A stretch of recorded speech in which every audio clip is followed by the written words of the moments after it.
Welcome, everyone, and thank you for joining us. Today, we are excited to be joined by Florida State Representative Angie Nixon, a lifelong Jacksonville resident, a labor organizer, small business owner, mother, and a champion for working families. Representative Nixon has built a reputation for speaking out, organizing our communities, and challenging those in power. Whether expanding access to childcare, fighting corporate price gouging, protecting voting rights, mobilizing voters, she has consistently centered the needs of everyday people. And now we are excited to know that Rep. Nixon is now running to represent Florida in the United States Senate. And this is at a pivotal moment for both the state and the country. She also finds herself at the center of a high profile legal battle after being arrested during a peaceful sit in at the governor's office, protesting Florida's congressional map, something we have been talking about all across the country. So, this case that has raised broader questions about voting rights, democracy, and the ability of elected officials to actually advocate for their constituents. So, I want to thank you, Rep. Nixon, for joining us at Higher Heights today. How are you? Thank you. I'm so good. I'm so excited to be here. Trust black women lead, all the things, respect black women. Yes. Well, we are excited to have you. And so I want to jump in because, like I said, ourselves and our members, we are over the moon watching you step into a new era of leadership as you work to ascend to the U.S. Senate. And we know that you've spent your career, as an organizer, an advocate, in a state legislature. But why is now the right time to run for U.S. Senate? I wake up I wake up in the morning, I go to sleep at night. I Before I go to sleep at night, I often think about the type of country and state that I'm leaving my kids. I'm a mother of five, and the type of world and country I'm leaving to them right now, if I was to be taken out of here, is not one that I would want them to have. And so that's why I fight. That's why I show up. That's why I'm running for United States Senate. Because right now, here in our country, the economy should be working for everyone and it's not. And the government is actually working against people and not for them.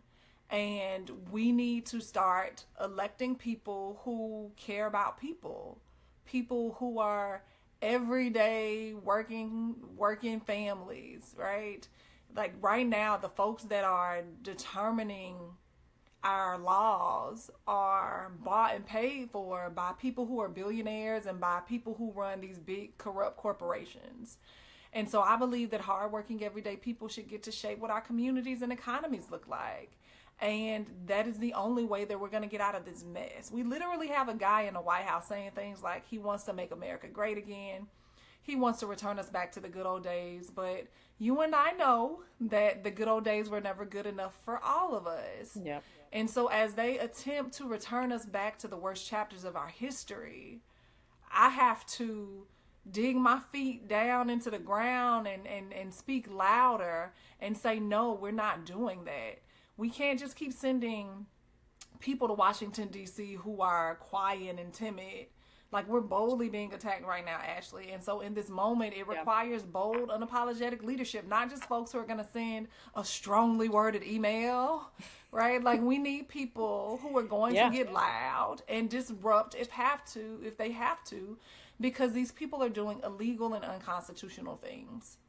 1000%. It sounds like we need you, which is why we're Yeah. here. So I want to talk a little bit because you are spot on that there are folks who are completely working in opposition to our communities and our families to even have the opportunity to succeed, right? And so, Florida has often been described as a difficult political landscape, especially for Democrats. So, as we talk about the folks who are working in opposition to our values and what we want to bring for our communities, what is your vision for bringing together a coalition that you'll obviously need to win statewide? So my vision is the same work that I'm doing today and what I've been doing for the past nearly 2 decades. And I have worked all across the state of Florida as an organizer, as the executive director of a statewide organization that worked to build power and in communities, marginalized communities. And the coalition that we need is one that is of the multiracial working class. And we're going out talking to people and asking them how they feel in this moment, what would help make their lives better. And from that, those statements and responses are how I'm thinking about crafting legislation, right? Like, I've been talking to thousands of Floridians across the state, and they are saying that it costs too much money just to be alive. And many of them are one medical emergency away from losing it all. Yeah. And so medical debt is the leading cause of bankruptcy. Like, folks are organizing around like Medicaid expansion here in our state. And I am helping them do that, right? Like, and because healthcare crosses all party lines, all racial lines, all gender lines, right? And so I am actively working in communities on issues that matter, and also tying that to my platform for United States Senate. Got it. Thank you for that. And just, maybe to go just a level deeper, right? Because you're talking about Medicaid and Medicare and strengthening for our families. And we know that you've been working on, economic justice and things. So, which of those issues are you truly feeling like would be some of your top priorities in the Senate? Yeah. So I have like 4 top priorities, right? So number one, again, medical debt is the leading cause of bankruptcy. Ashley Moody, my unelected opponent in the general, actually voted to end the ACA subsidies. So number one, when I become a United States Senator, on day one, I'm going to file legislation to once again extend those ACA subsidies so that we can demand that these health insurance companies drive down their health premium cost. Because not only did the failure of the extension of the ACA subsidies cause nearly 300,000 people in the state of Florida to drop off of the Affordable Care Act rolls, but it also jacked up everyone's private insurance. So that's number one. Okay. Number two, housing is a problem here in the state of Florida. When it comes to rent, 18% over the national average, 300% over the national average for property insurance. I want to freeze the rents in our country, like at least for a year, right? Not allowing them to go up more than 10%. And that way people could not worry about being displaced, and they don't have to worry about scrambling to get even more money, right? Number three, it's important to know that a lot of parents keep their children home because they can't afford to send them to childcare. And here in the state of Florida, childcare ranges from $800 to like $2,400 a month. That is the cost of a mortgage for us here. Absolutely. In the South. And so we need universal childcare. If we had universal childcare, things would be quite all right. That is putting more money back in people's pockets. I have a 5-year-old that I'm spending $1,000 a month on because she had a late birthday. And she couldn't make it into VPK at the time and everything. I'm in the same boat. Right. She missed it by like 2 days. Yeah.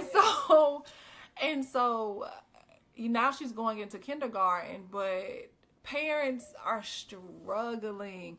And if we had universal childcare, our children can start school on time, and parents could get back to work and help drive this economy.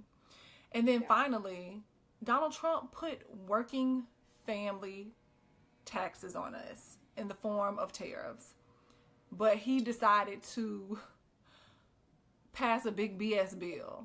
Mm-hmm. It's not beautiful. I don't know why people say it's beautiful. It's not even ugly. It's BS, right? It is BS. And he gave tax breaks to the rich and wealthy and his campaign donors and his family and friends. His billionaire family and friends, they need to pay what they owe. Point blank, period. They need to pay what they owe. And that money that they pay and closing those corporate tax loopholes from the same organization, the same companies that made over the 88 companies that made over $105 billion that paid zero in federal taxes last year. We close those corporate tax loopholes. We make them pay what they owe. Then we can pay for universal child care. Right. Then we can pay for like the free colleges, right? But we have to make sure people are paying what they owe. So those are my top priorities. I think those are excellent priorities and something that anyone with common sense would want to support.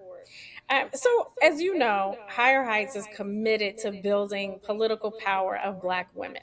Mm. And so, what message do you have for Black women across Florida who are deciding how to engage in this election?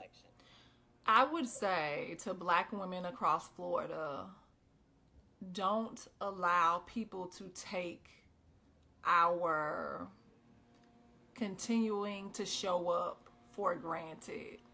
They need to respect us.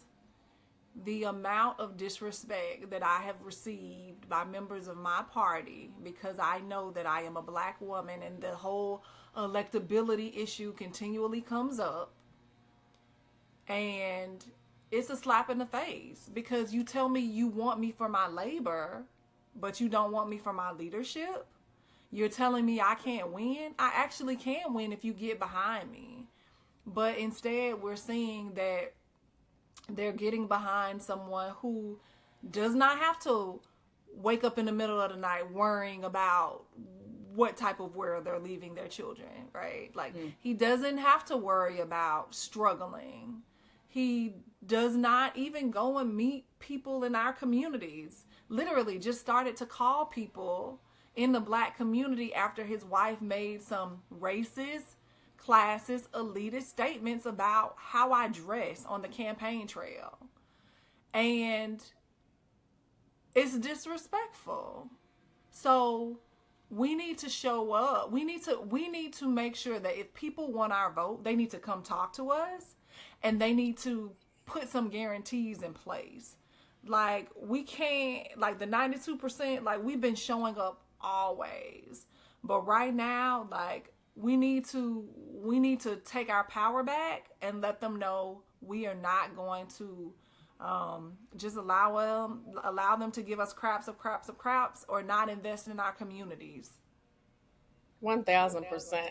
I couldn't have said it better myself, and I'm so glad that you shared that message because even for our own selves, we can't take any of this for granted, and we can't allow them to take our support and our engagement for granted. And when we do the research, we find the wonderful candidates like yourself who are authentic, who are doing the work, have been doing the work. And so grateful that you have decided to step into this next phase of leadership as you begin your ascent to the U.S. Senate. So thank you so much for that. Of course.